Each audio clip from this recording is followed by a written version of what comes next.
The rumor mill is in full force and is quite crazy right now when it comes to Samsung. So we had that news maybe last week that it looks like Apple may actually just take the charger out of the box. So no charger with a smartphone that you buy. And what Apple sometimes does, Android sometimes follows. Whichever side of the debate you fall on, Apple doing this definitely is momentous and will change the industry because obviously Android OEMs are just going to follow in their path. And the reason for this they will give us anyway is because of e-waste and cost saving. And they are two very good reasons, especially e-waste. We should definitely not be making things that we're either not using or chucking away. But the cost savings are a bit more of a muddy issue because, well, it just opens the door for essentially them ripping us off, keeping the prices the same and offering us less. Apple can do it though, and that's because people that use iPhones are locked into that system and really usually don't even think about changing. And so if Apple take the charger away, people will complain a little bit and then go out and buy the new iPhone. But in the Android world, things are different. So this news that Samsung may also be considering taking the charging brick away is really complete madness, but I totally believe that if Apple do it, Samsung will eventually follow.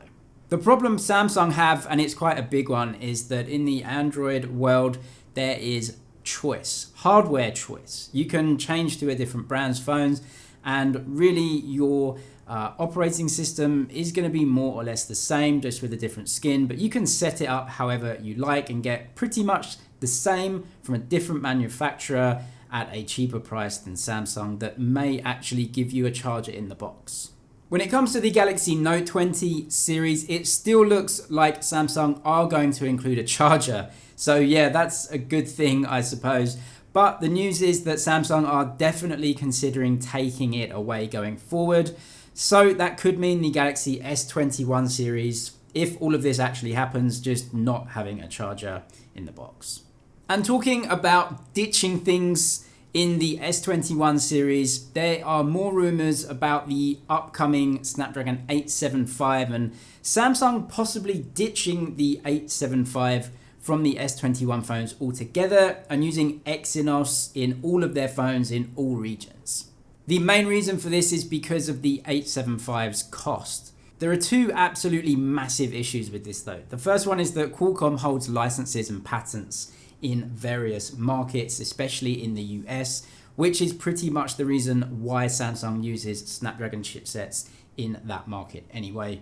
The second one is that it is an undeniable fact that Qualcomm Snapdragon chipsets are leaps and bounds ahead of anyone else, including the Exynos chipsets. And so that means that if Samsung do this, they will just be giving their customers a worse phone or not the very best phone. And that really, for me, is just not very acceptable in a Galaxy flagship from Samsung. That's why so many customers in Exynos regions are really unhappy right now because they don't have the best chips, but they're still getting charged those flagship prices. So this rumor is doing the rounds, but I would say chances are that Snapdragon will still feature in Galaxy phones. However, we do know that Samsung are working very hard to improve Exynos, both with AMD GPUs and custom CPU cores from ARM. So the future does look pretty bright for Exynos, but right now we really don't know how that chipset's going to perform. So we have to assume that the status quo will carry on, Snapdragon markets and Exynos markets.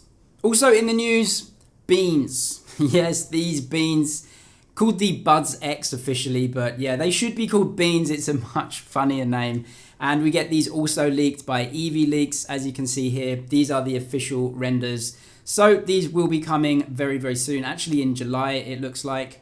We can watch out for them and they will apparently have active noise cancellation. Definitely a cool design, something different, and I hope they're very good. Looking forward to those, and they definitely will go with your Note 20 with all those color schemes. Anyway, that is all your Samsung news for today. Thank you for watching. Subscribe if you liked it. That's it for now, and I'll see you in the next one.